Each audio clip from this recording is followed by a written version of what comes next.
So MARPOL Annex 6 came up because we had a lot of pollution in the air, and that emission gases from ships are oxides of nitrogen or NOx, and these are basically depleting your ozone. Sulfur oxides are SOx, and these are creating acid rain. So when your rain falls in the first time, these sulfur oxides they form H2SO4, H2SO3, and when they fall on your plants or animals or humans or the buildings, they'll create acidification. Then your carbon dioxide is GHG is your greenhouse gases, which is causing increased levels of your C. Carbon monoxide is poisonous. It's not poisonous, it is suffocating. It's colorless, odorless, and suffocating. Hydrocarbons in your gas.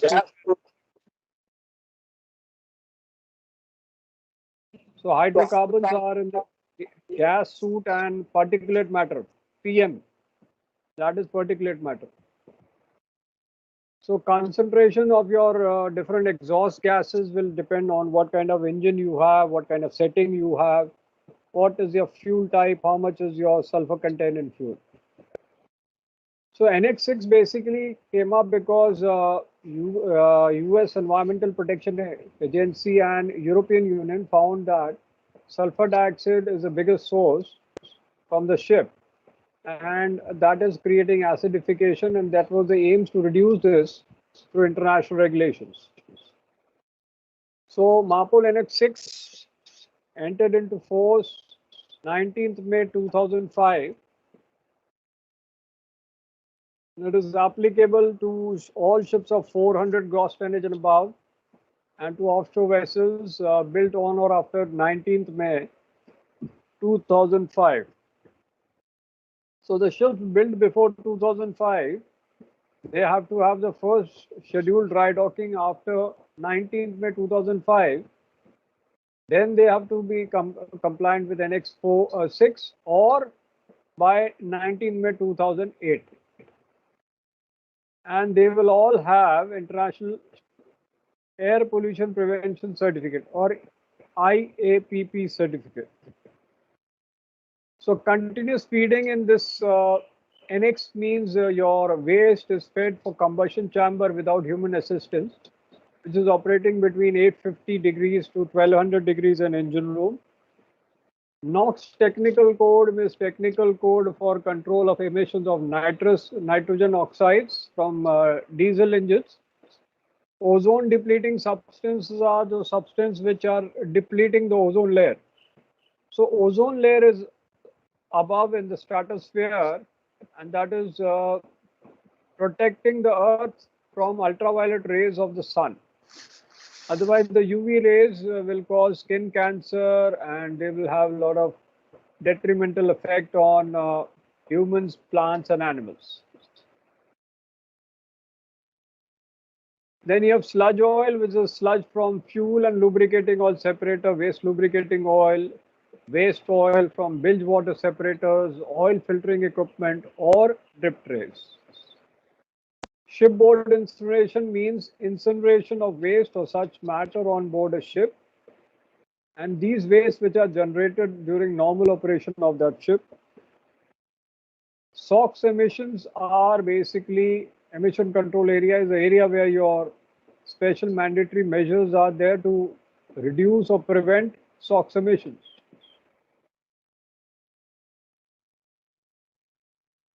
Now your general exceptions, which all your MARPOLs are there, is the same exceptions where you can emit during safety of ship or saving life at sea. You can do emissions if it has result from damage.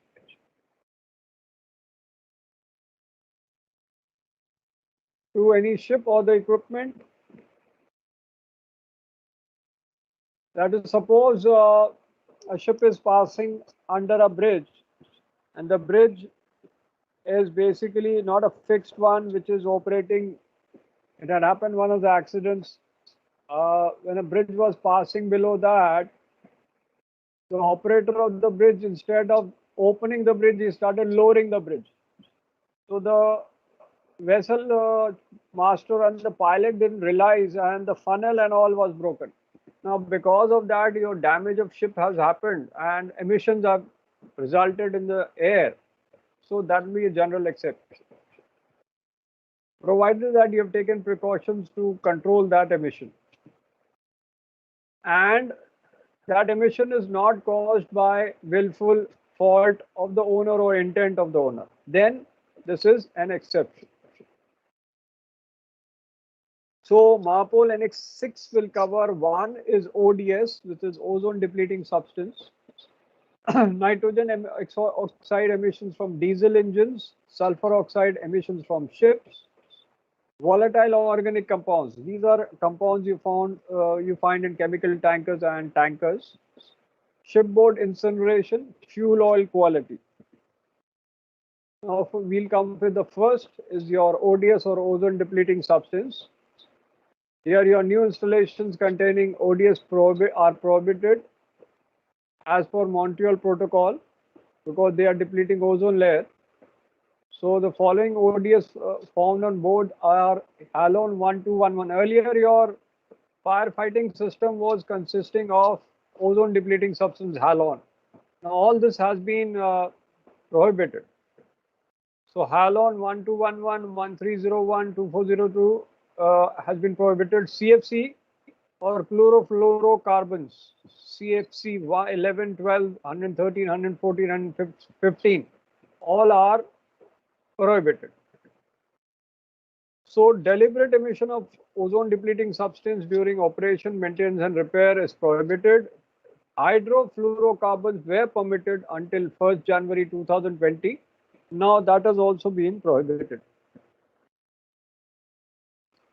So for Annex 6, your certificate is International Air Pollution Prevention Certificate. So you will have initial and renewal survey. And that is applicable for all ships 400 gross tonnage and above, which are engaged in voyages from port or offshore terminals.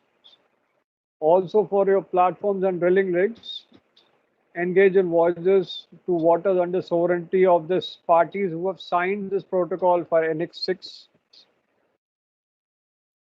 So ships constructed before the date of entry into force, that was of Protocol 1997, shall be issued with IAPP certificate not later than after entry into force of Protocol 97, but finally 3 years after that, that is 2000, they have to have International Air Pollution Prevention Certificate.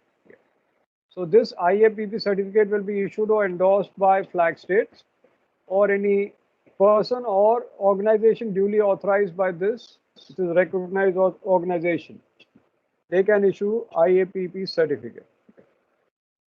But even if they issue the IAPP certificate, the flag state will resume full responsibility. Now this is your IAPP certificate, your name, number, IMO number, port of registry, gross tonnage. This certifying that you are complying with Annex 6, and the validity of this is 5 years. So the validity is 5 years. Your surveys will be initial, before the survey, annual, which is every year, intermediate at 2.5 years, renewal at 5 years, or additional survey in case you have an accident and major repairs are there, or a change in the regulation, then you require major repairs. So a certificate that has to be endorsed on the certificate, and this certificate will cease if your above surveys which are marked in red are not completed in time, or if the certificate is not endorsed, or when you transfer the ship to another flag state, that is, you sold a ship to another flag state, then the IAPP certificate will be expiring. And a new certificate will then be issued when the government is fully satisfied with the requirements of MARPOL Annex 6.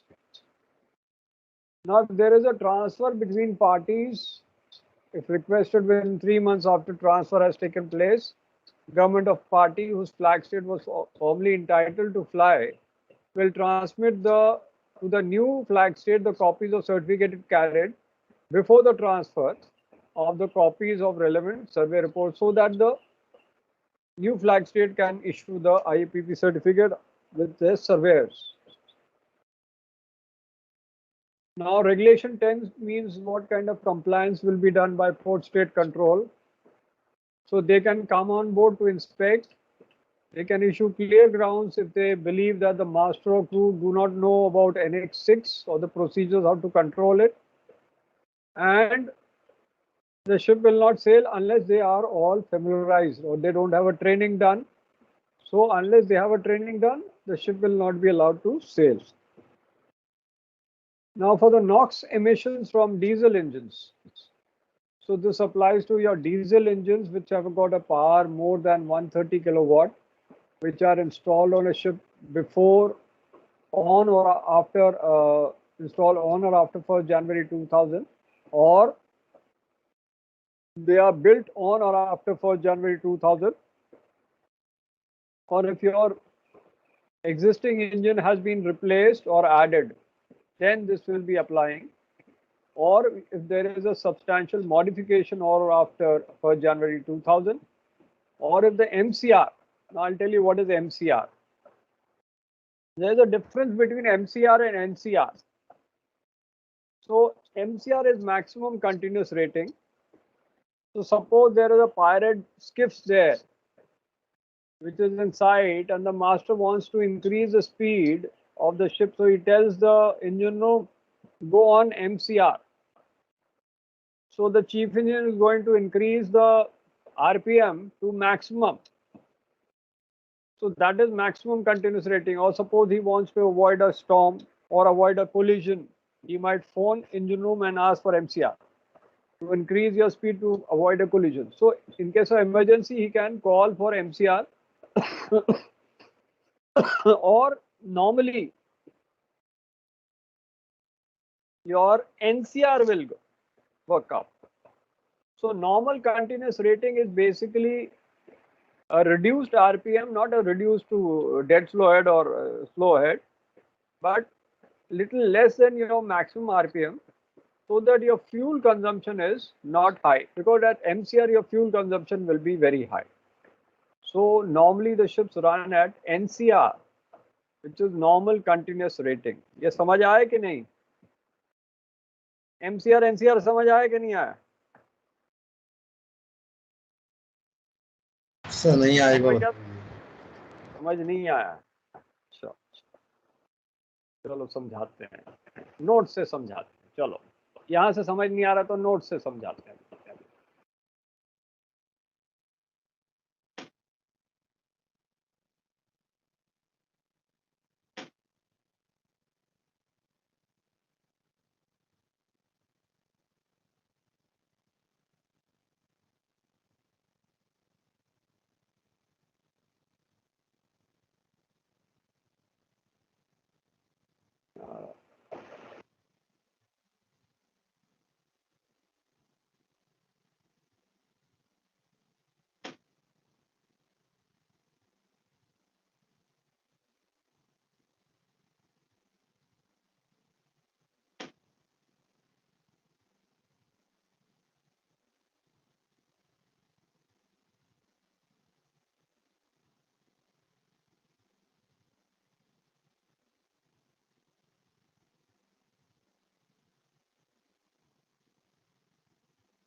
So maximum continuous rating is maximum power output engine can produce while running continuously at safe limit and conditions. It is specified on engine nameplate and in technical file of marine diesel engine. So important engine parameters like specific fuel consumption, engine performance are derived using percentage MCR rating. तो normal हम कितना MCR पे चला रहे हैं उसके basis पे आता है. अब NCR क्या होता है वो बताते हैं. So यहाँ आया आपका MCR. So maximum output that can be produced by engine running continuously without causing failure to the propulsion machinery. It is assured that continuous power by engine manufacturers to ship owners according to contract agreed.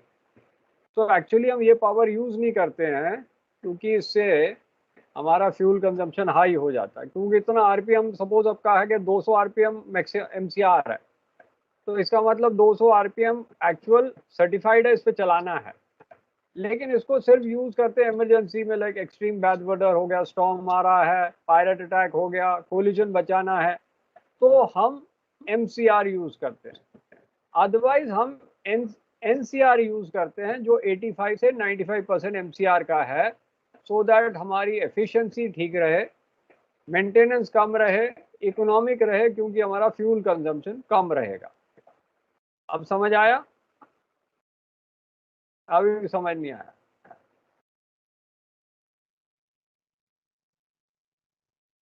भाई अगर आपकी car में दिया हुआ tachometer में है कि आप 200 माइल पर आवर जा सकते हो, तो उतना थोड़ा चलाओगे. आप 50-55 पे चलाओगे, आपकी फ्यूल एफिशिएंसी ठीक रहेगी. कार को 70-80 पे चलाओगे तो आपका फ्यूल ज्यादा कंजम्पशन होगा. तो उसी तरह एनसीआर में फ्यूल कंजम्पशन कम होगा ना. नहीं सर, MCR इमरजेंसी टाइम में यूज किया जाएगा ना सर. एक्चुअली MCR दिया होता है कि भाई हमारी रेटेड कैपेसिटी क्या है इंजन की, इतनी कैपेसिटी में इतने आरपीएम पे चलेगा, और हम उस पर चलाते नहीं है. क्यों नहीं चलाते? क्योंकि हमारी फ्यूल एफिशिएंसी कम हो जाएगी, माइलेज जो हमारी कंजम्पशन होगी ज़्यादा हो जाएगी, प्लस उसमें मेंटेनेंस ज़्यादा हो गया, ब्रेक डाउन हो जाएगा, ज़्यादा MCR पे चलाओगे, तो उसको NCR पे चलाते हैं, नॉर्मल कंटिन्यूस रेटिंग. ठीक है, अब क्लियर है कि नहीं? Yes sir.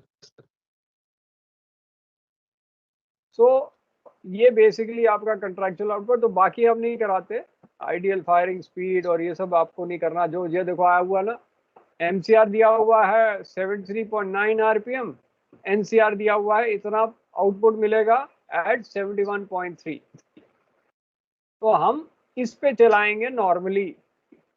2 आरपीएम बढ़ गया, हमारा आउटपुट बढ़ गया, लेकिन फ्यूल ज्यादा कंजम्पशन हुआ, तो हमने इमरजेंसी पे चलाया, वापस नॉर्मल पे आ गए.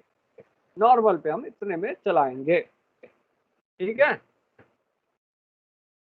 ये सब ओरल में पूछते हैं, अभी आपको कोई नहीं पूछता, सब ओरल वाली बात है.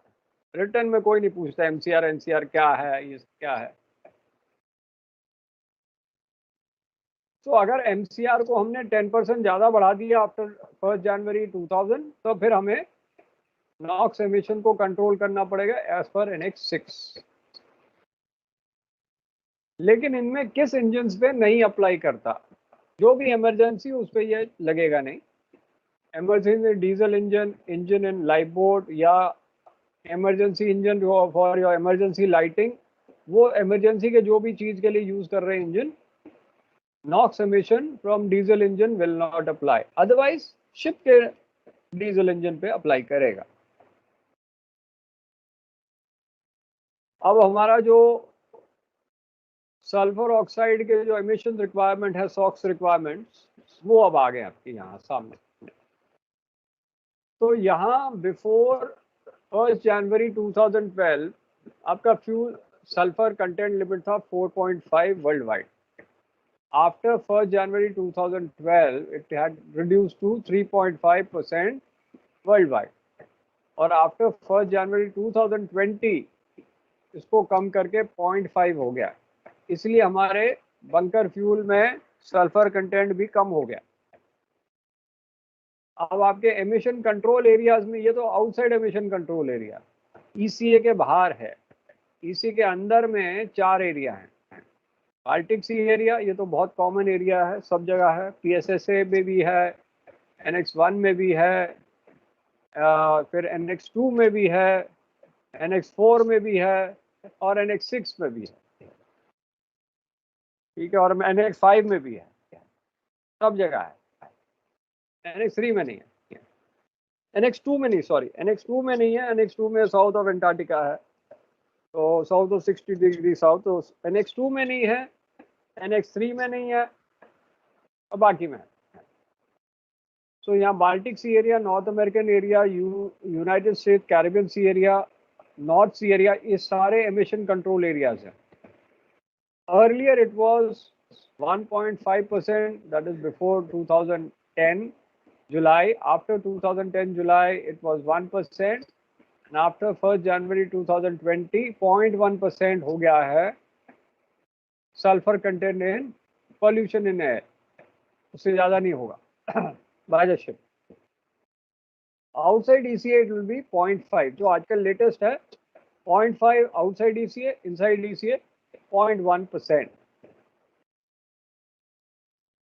तो ये क्या है, मोल पर मास है, M/M मीन्स मोल पर मास। तो ये 4.5 1.5 था ECA में, 3.5 1 था ECA में, 0.5 0.1 एमिशन कंट्रोल एरिया में it is 0.1, outside emission control area nowadays is 0.5. Now what is ECA? इसको हम सल्फर एमिशन कंट्रोल एरिया भी कह सकते हैं, सिका, या एमिशन कंट्रोल एरिया ईका। तो यहाँ आपके एयरबोर्न एमिशंस को कंट्रोल करना है, और इसमें एमिशंस कंट्रोल आ जाएंगे सॉक्स, ECA में सॉक्स, नॉक्स, ODS, VOC। सिका में जहाँ सल्फर का एमिशन कंट्रोल है, उसमें सिर्फ sulphur dioxide and sulphur trioxide को कंट्रोल करेंगे।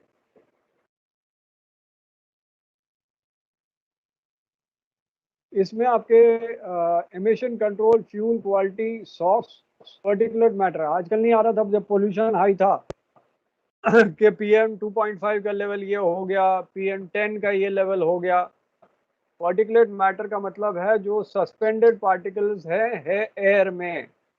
जैसे अगर आपकी आग जलाई, धुआं निकला, तो धुएं में certain particles are not burned fully, so those will be suspended in air, so that is known as particulate matter. So NOx global requirement are more stringent in emission control area. तो इसमें 4 area हैं, Baltic Sea, North Sea and North American emission control area. And जहां nitrogen oxide emission control area है उसको कहते हैं नीका, जहां sulphur oxide control area है उसको कहते हैं सिका। अब ये वाले ECAs जो हैं ये आपको ओरल्स के तो याद करने हैं।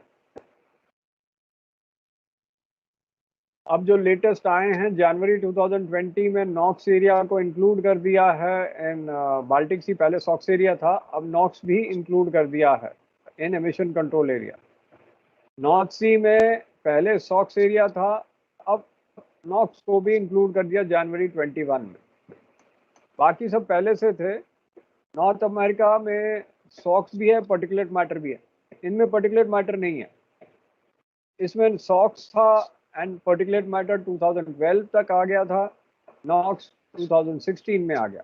US कैरेबियन में सॉक्स एंड पर्टिकुलेट मैटर 2014 में आ गया, नॉक्स जो आ गया 2016 में आ गया। तो आपको ये डेट्स याद करनी पड़ती है फॉर ओरल्स, रिटन में ऐसा कुछ नहीं। ओरल्स में ये NX6 को ज़्यादा पूछते हैं। तो अगर आप देखो ये सारे एरियाज हैं जहाँ सिका लिमिट्स आ गया मार्पोल का, तो ये सारा कैलिफोर्निया, ये वाला हवाइन रीजन, ये ईस्ट कोस्ट आ गया, ये सारा आपका सिका लिमिट्स है 0.1 का, बाकी एरिया 0.5। सिमिलरली आपका बाल्टिक सी एंड बाकी यूरोपियन यूनियन 0.1 सिका एरिया। तो यहाँ लिखा है स्क्रबर्स जो होंगे, local restrictions, open loop scrubbers, तो ये सब आप ये सब पढ़ने की जरूरत नहीं, आप सिर्फ ये वाला पढ़ना, कितना परसेंटेज। सी का में 0.1, बाकी एरिया 0.5। तो उसी तरह यहाँ भी दिया हुआ है, न्यू नीका आ गया है 2021 में, बाल्टिक सी में आ गया है, पहले नहीं था। तो ये आपके रेगुलेशंस हैं। अब आता है वॉलेटाइल ऑर्गेनिक कंपाउंड्स, जो वीओसी है। टैंकर्स में अगर आपने देखा होगा, येलो पाइपलाइन है, उसको क्या कहते हैं भाई? येलो सी पाइपलाइन है, उसको क्या कहते हैं? Foam line. Foam line. Pipeline की बात कर रहा हूँ, जो मैनीफोल्ड पे रहती है, मैनीफोल्ड पे लगी होती है। Vapour emission control, vapour emission control VEC की होती है। मैनीफोल्ड की बात कर रहा हूँ, डेक लाइन की बात नहीं कर रहा हूँ। मैनीफोल्ड में जो कनेक्टेड है, टैंक से कनेक्टेड है, वो है वेपर एमिशन कंट्रोल लाइन। ठीक है, तो ये अब मैंडेटरी होगी in tankers in certain ports. Similarly chemical tankers पे भी अब मैंडेटरी हो रही है। तो वॉलेटाइल ऑर्गेनिक कंपाउंड्स हैं जो जलेंगे जल्दी और वो पोल्यूशन भी ज़्यादा करेंगे।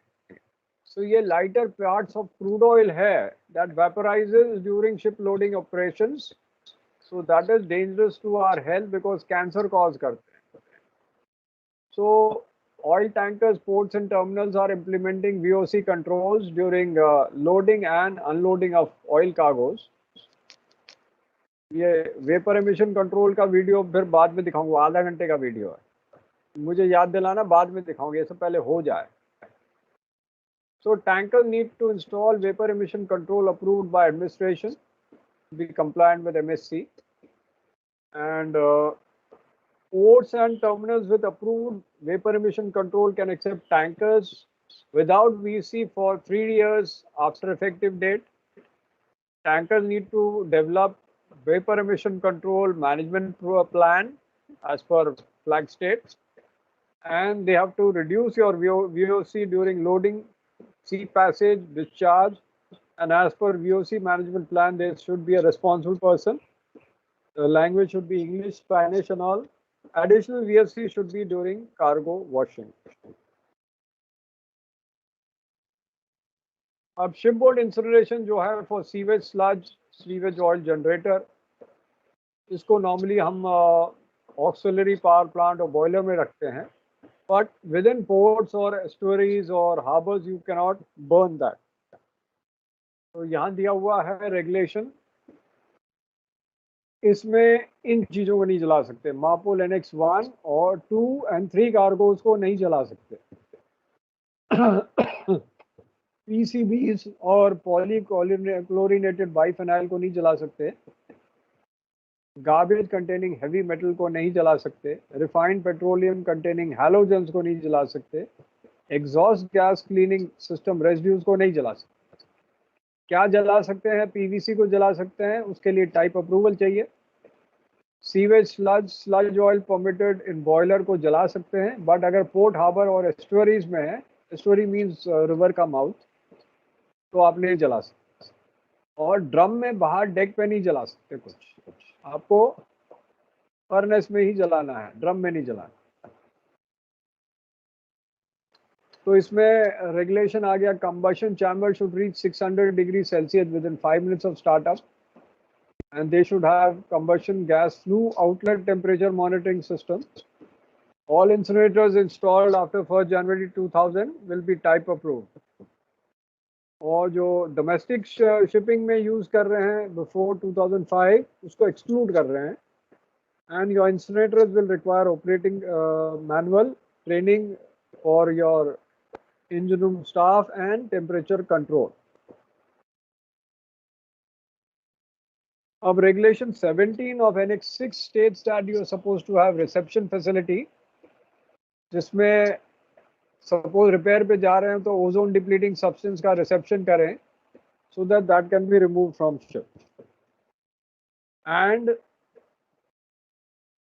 needs of ship using its ports, terminal, repair ports for reception of exhaust gas cleaning residue from approved exhaust gas cleaning system when the discharge into marine environment is not permitted under regulation 14. जब आप नहीं discharge कर सकते तो शोर reception को देना पड़ेगा। तो सपोज शिप ब्रेकिंग यार्ड है, उसमें भी ओजोन डिप्लीटिंग सब्सटेंस का रिसेप्शन फैसिलिटी होना चाहिए। और अगर नहीं है तो उनको बताना पड़ेगा, उन कंट्रीज को, आईएमओ को बताना पड़ेगा इस कंट्री में ये फैसिलिटी नहीं है या इनएडिक्वेट है, शिप ओनर्स को अपना अरेंजमेंट करना पड़ेगा। अब आपका बंकर डिलीवरी नोड आजकल संभाल के रखना पड़ता है, बिकॉज फ्यूल ऑयल सैंपल को रखना पड़ता है जहाज पे 12 महीने के लिए। So appropriate authorities will maintain register of local fuels oil suppliers. Details of fuel oil used on board shall be recorded in a bunker delivery note, जिसमें होगा IMO number, port, date of commencement of delivery, who has delivered, name of product, quantity, density, sulphur content, ये सब आपके bunker delivery note में आएगा। So declaration has to be signed by fuel supplier के जो fuel oil quality है will confirm annex 6 requirements, sulphur content requirements, क्योंकि आपको एयर में 0.5 से ऊपर नहीं करना है और एमिशन कंट्रोल एरिया में 0.1 से ऊपर नहीं करना, तो उसके हिसाब से सल्फर कंटेंट कंट्रोल्ड होगा।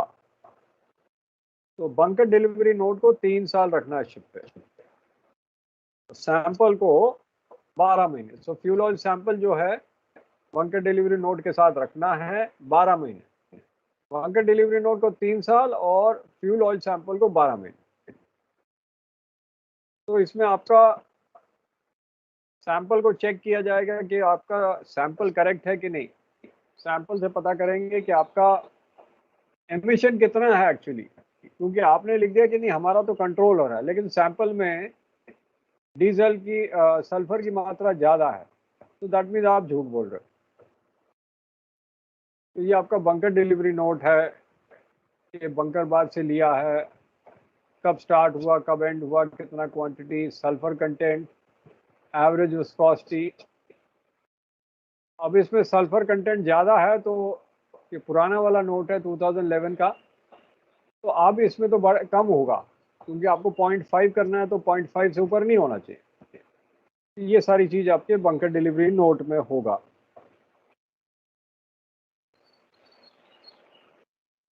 सो अब आपका क्या है, एक और एफिशिएंसी प्लान चाहिए होता है आजकल के नए जहाज पे, energy efficiency design index. New ships पे ये मैंडेटरी है, plus ship energy efficiency management plan SEEMP, ये रिक्वायरमेंट है ऑल शिप्स की। सो EEDI जो है एनर्जी एफिशिएंसी डिज़ाइन इंडेक्स, इससे आप एनर्जी एफिशिएंसी को मेंटेन करोगे so that your air pollution is reduced, आपके इक्विपमेंट और इंजन बराबर रहेंगे। तो EEDI जो है उसमें मिनिमम एनर्जी एफिशिएंसी लेवल चाहिए होता है पर capacity mile for different ship types, can be containers, can be tankers, can be chemical tankers, हर एक के लिए अलग EEDI होगा and basis the size elements.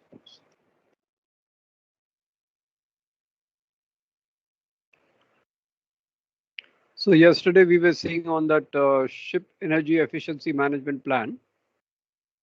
So here you have EEOI, that is energy efficiency operational indicator.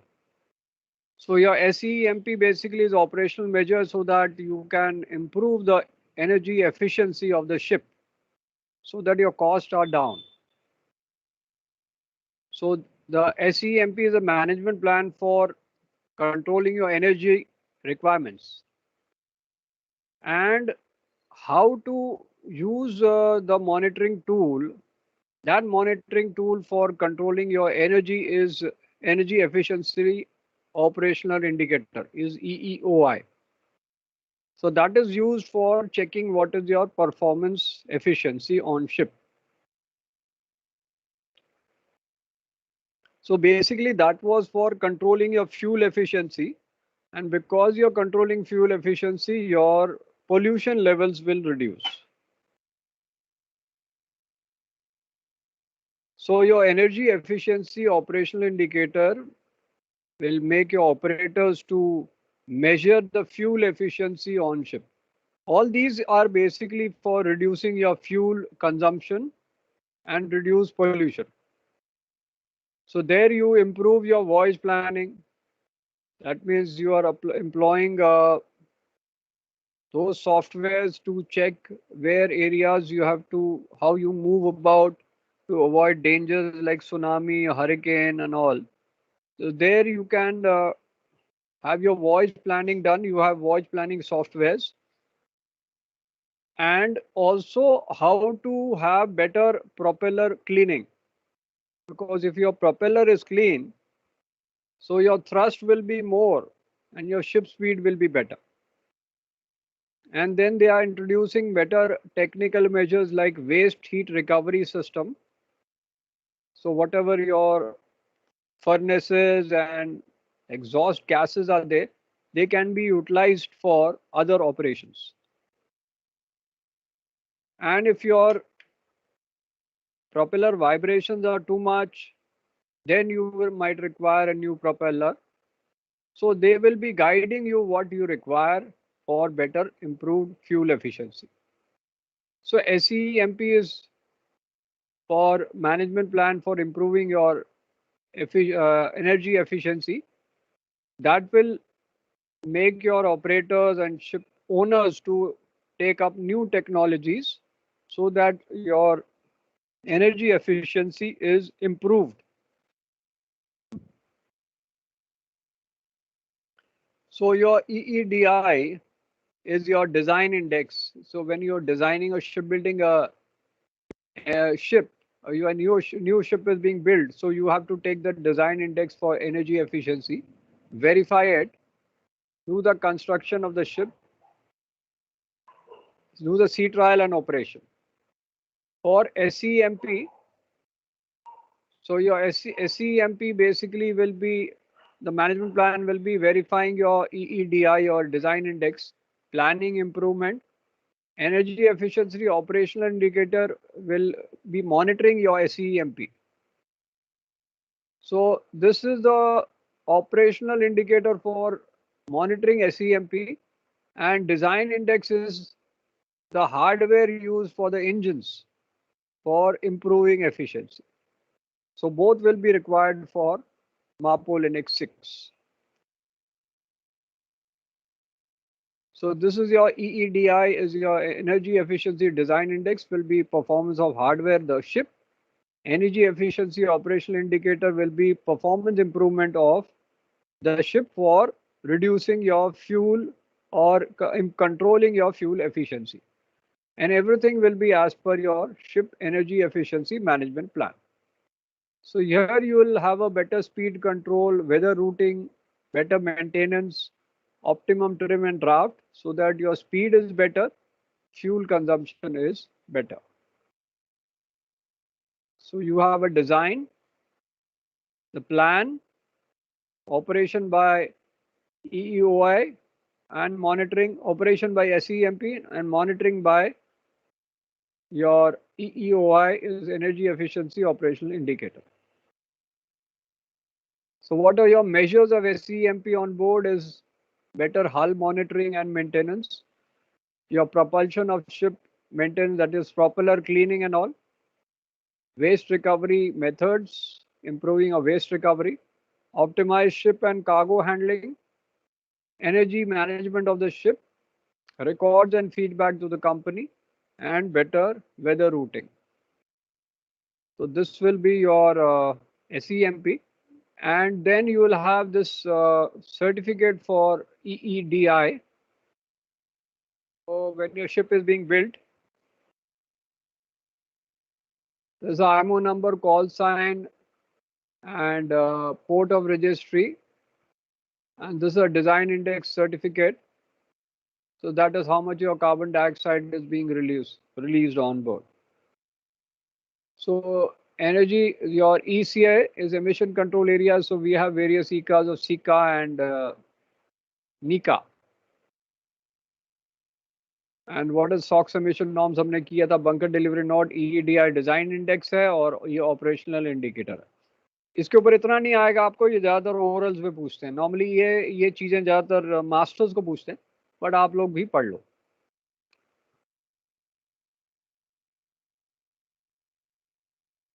तो अभी एसईएमपी के ऊपर थोड़ा सा और आपको दिखा दें, मार्पोल एनेक्स 6 के ऊपर, and then we'll start with ballast water management.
Hello viewers, Assalamu alaikum. Welcome back to my channel.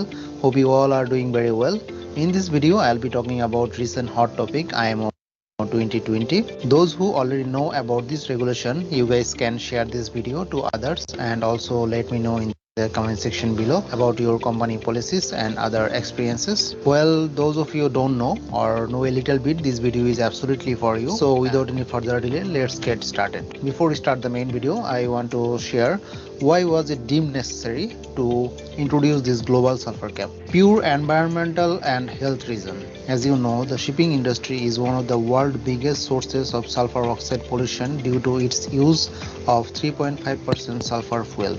Some studies have estimated that 50,000 premature deaths a year are related to sulfur emissions, with the incidence of respiratory problems being particularly high in densely populated areas near ports. So what is IMO 2020? From the 1st of January 2020, in accordance with MARPOL Annex 6, the sulfur content of fuel used on board commercial ships trading outside sulfur emission control areas must not exceed 0.5% mass by mass. An exception is made to this for vessels that are fitted with a mechanism which is compliant with Regulation 4 of MARPOL Annex 6, such as LNG or the fitting of an exhaust gas cleaning system enforced globally by port state control authorities, whose task will be assisted by the prohibition of the carriage of non-compliant fuels. This ban on the carriage of fuels is expected to come into force during 2020. Due to this prohibition, the carriage of any fuels with a sulfur content larger than 0.5% mass by mass may result in a penalty or detention. So how can ships comply this regulation? Number 1, use a compliant fuel with a sulfur content that does not exceed 0.5%. Number 2, if exceeding 0.5%, use an equivalent, that is exhaust gas cleaning system scrubber. Disadvantage is also over there because a small vessel cannot fit this scrubber on their vessel. So maybe you have asked this video, this scrubber unit failed and engine room flooded with the water. And number 3, use an alternative fuel, that is LNG, methanol. Number 4, use onshore power supply when at berth. Now, if your vessel still using high sulfur fuel oil and need to replace this high sulfur fuel oil to low sulfur fuel oil, either you have to clean tanks first, or if it is small quantity, you can use some chemicals. Also, low sulfur fuel oil be like milk. So when you take bunker, that time it will absolutely fine, but after 1 or 2 days it will be separated like milk or yogurt. Nobody actually know the real situations and consequences about low sulfur. Once it is settled in industry, then you can stop using chemicals. So, the ship implementation planning guidance includes risk assessment and mitigation plan, impact of new fuels, fuel oil system modifications and tank cleaning if needed, fuel oil capacity and segregation capability, procurement of compliant fuel, fuel oil changeover plan, conventional residual fuel oils to 0.5% sulfur compliant fuel oil, and documentation and reporting.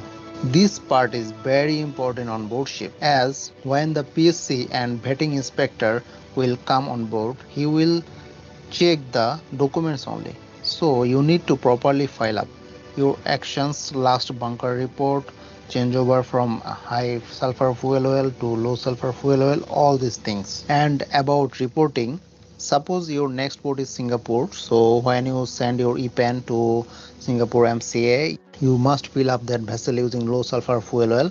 If you put vessel using high sulfur fuel oil, PSC will definitely come on board to inspect, cause one day around 500 ships come to Singapore port.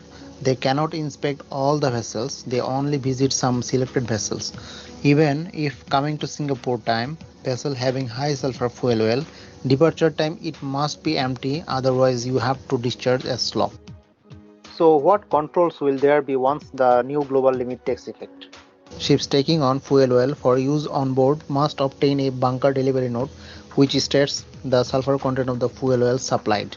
Samples may be taken for verification. So talking about fuel oil, fuel oil comes from crude oil. Once it dilute in temperature, it become benzene, diesel oil, JD1, etc., etc. After all these, the sheets become the fuel oil. Two types of crude oil like sweet crude oil and sour crude oil. So this low sulfur fuel oil comes from sweet crude oil and the high sulfur fuel oil comes from sour crude oil. So to produce low sulfur fuel oil, refineries also have to use chemicals, so that definitely the oil price will be high. It will definitely put impact on oil industry and global economy. So for your exam purposes, all you need to know what is IMO 2020 or IMO sulfur cap 2020, the date entry into force, advantage, disadvantage or consequences of low sulfur fuel oil, what action should be taken on board, what files, documentation and reporting has to be done. Well, question may arise, are there any exceptions for this regulation? So answer is, if a ship simply cannot obtain compliant fuel oil, they can complete a fuel oil non-availability report, that is FONA report. This can be taken into account by port state control, but it is not an exemption. So this IMO 2020 will reduce this air pollution and health hazard. This will reduce the premature death, significant reduction in shipping's negative effect on human health through air pollution, reduction in stroke, asthma, cardiovascular disease, lung cancer, pulmonary disease, and also cutting sulfur emissions helps prevent acid rain, which means less harm to crops, forest and aquatic species, tackling ocean acidification. So thank you guys, that's all for today. If you have any doubt, let me know in the comment section below. Also, I already given all the important links